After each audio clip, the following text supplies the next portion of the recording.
tervist! Kui naised räägivad saunas, siis mehed garaažis. See siin on krüptogaraaž. Aga enne, kui lähme põhiprogrammi juurde,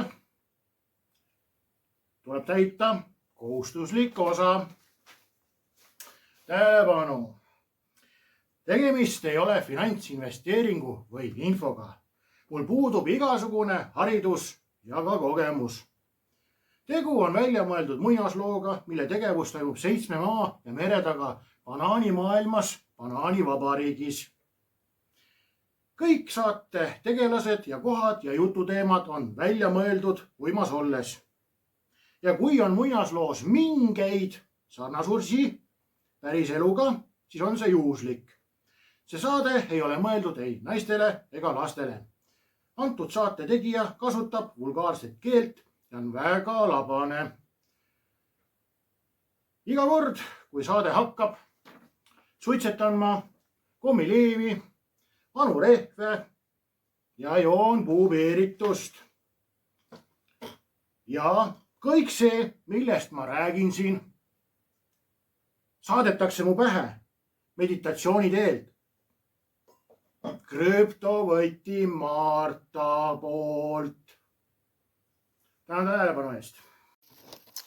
No hei, Marta ja krüptogaraaž on siis tagasi. Täna on 27. jaanuar, issand aasta 2026. Ja uudiseid kui selliseid, loeme ette siis kõigepealt nendele, kes ei kannata. Krüptouudise ja siis lähme üldhariduslike uudiste või mõtete juurde. Et Euroopa Keskpank teatas, et tokeniseeritud väärtpaberid hakkavad jooksma siis DLT süsteemis. Emiteeritud võlakirjad muutuvad eurosüsteemi keskpanga operatsioonides aktsepteeritavaks tagatiseks. Esialgu peavad need lisaks tavapärastele nõuetele olema arveldatavad veel Target 2 süsteemis ja emiteeritud keskdepositooriumi CSD kaudu. Toetus algab 31. märts 2026. Sellest võidab eriti Euroclear. Euroclear on peamine siis CSD, mis on olnud aktiivne DLT emissioonides. Kuigi Clearstream käivitas eelmisel aastal oma T7 DLT platvormi, siis keskpank lisas siiski, et CSD põhine tokeniseeritud tagatis on alles esimene samm ning tulevikus kaalutakse ka täielikult DLT võrkudes emiteeritud varade aktsepteerimist. Eesmärk on suurendada digitaalsete võlakirjade likviidsust. Ehk siis üks tegija on kohe siin meil teada, on XTC ja siis tasulistele on ka teada.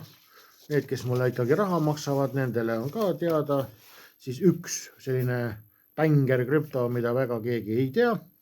Aga täna on siis selline rohkem silmaringi jutt võib-olla, et ära võta tõe pähe, et kontrolli ise see data üle või need faktid, aga on olemas siis selline 70-aastase staažiga investor, kaupleja, X-is, tema kasutaja nimi on @NoLimitGains ja tema on postitanud väga-väga asjalikud mõtted, et kogu see järgnev postitus on tema siis autori töö ja kõik õigused kuuluvad talle. Mina lihtsalt kasutan ja refereerin tema tööd ja vaeva, et kellel on huvi, läheb ise uurib, mida selline mees nagu @märk, kasutaja nimi on siis @NoLimitGains ja tema siis juhib tähelepanu sellele, et on tulemas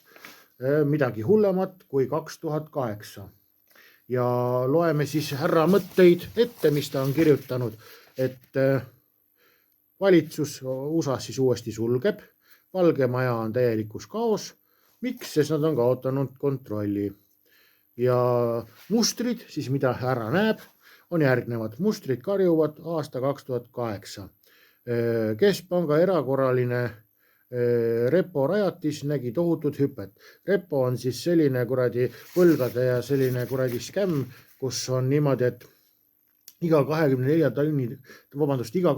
tunni tagant värskendatakse su laenu. Et sa saadki ainult 24 tunniks saad laenu ja siis see uuesti uutel tingimustel uuendatakse. Ja praegusel hetkel on mitu triljonit. On niimoodi, et iga 24 tunni tagant värskendatakse mitme triljoni jagu võlga. See on siis Ameerika võlakirjade võlga, et Kaimani saared on seal seotud, seal on Kaimani saared, mis on pisikene saar, mingi a la Muhu või mingi veel väiksem on ja meie saartega võrreldes on ja seal on ainult mingi 7 miljardit on see siis riigi kogu sissetulek on ja Kaimani saartel aga USA laenu on neil mitme triljoni eest. Vot see on nagu täitsa putsis lugu, aga see ongi Kaimani saarte pankade kaudu käib kogu skämm. Ja siis ongi niimoodi, et keskpanga erakorraline repo, siis see repo, see 24 tunni laenusüsteem nägi erakordset hüpet. Eralaenu andjad keelduvad üksteisele laenamast. See on probleem. Täpselt sama juhtus nädalate kaupa enne Lehmani kokkuvarisemist, siis aastal 2000, mis ta oli 6-7 või kus see Lehman Brothers kokku kukkus. Ja SP500 ja kulla suhe murdis just läbi olulise tugitaseme. Viimati nägime seda vahetult enne 2008 krahhi. Et vabandust, Lehman oli ka siis 2008 meeldan. Ja siis veel järgmine üks selline pettuse värk on see, mis annab majanduslanguse hoiatuse, on siis, kui 3 kuu keskmine töötuse määr tõuseb üle 0,5% üle oma 12 kuu madalama taseme. Ja see on flirtinud sellest tsoonist kogu 25. aasta lõpu. Et sellised märgid, siis finantsmärgid, mida tasub kuulata ja jälgida. Ja matemaatika ei klapi. Ehk siis üle 800 miljardi dollari kommertskinnisvara võlga jõuab sel aastal lõpptähtajani. Intressid on endiselt kõrged, aga need hooned on väärt 40% vähem kui nende pealt olevad laenud. Pangad müüvad neid mürgiseid varasid juba vaikselt sentide eest dollari kohta. Ja 11. jaanuar siis 2026 alustas Justiitsministeerium kriminaaluurimist Powelli suhtes seoses tema ütlusega, et 2,5 miljardi dollari suurune Fedi renoveerimistööde kohta. Powell on juba avaldanud video, milles nimetab seda karistuseks Valgele Majale intressimäärade osas vastuseismise eest. Nii, ehk siis seal käärib palju asju. Kui palju on seal näitemängu, ei tea, aga teatud matemaatilised asjad on see, et matemaatika ei valeta. Ja bioloogia ei valeta. Et 3 korda ikkagi sead ei poegi aastas, see on fakt. Aga see merisiga poegib, et nägin ilusat pilti, kuidas metssigade keskel oli merisiga, kes ütles, et ma olen Brüsselist, ma õpetan teid aastas 6 korda poegima. Ja mis on veel siis sellised ohumärgid, on see, et krediitkaardimakse viivitused 90+ päeva on jõudmas tasemele, mida pole nähtud alates 2011. aastast. Veel hullem, autolaenude ja krediitkaardide viivise langemine on hüppeliselt kasvanud. Mõned raportid näitavad, et leibkondade koguvõlg ulatub siis eelmise aasta lõpu seisuga 18,5 triljoni dollarini USAs. Et rahvas on võlga siis 18,5 triljonit dollarit ja neil ei ole seda pappi, et seda maksta.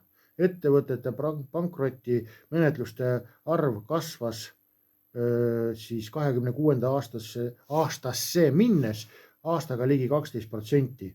Keskmise suurusega ettevõtted, majanduse selgroogonnad, siis keskmised ettevõtted seisavad silmitsi võlaleinaga, mida praeguste intresside juures pole võimalik refinantseerida.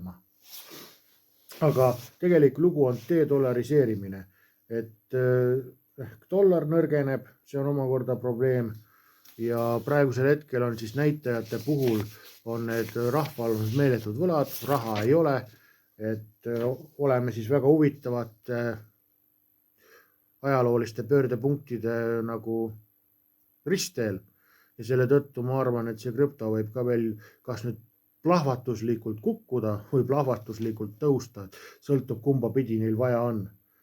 Ja siis on veel selline lugu, et kuld üle $5000, hõbe üle $100,000 näitab seda, et graafikud ei ole lihtsalt tõusmas, need on metsikuks minemas. Turud ei hinnasta enam siis majanduslangusesse ennast, vaid nad hindavad täieliku usalduse kokku varisemist USA dollari vastu.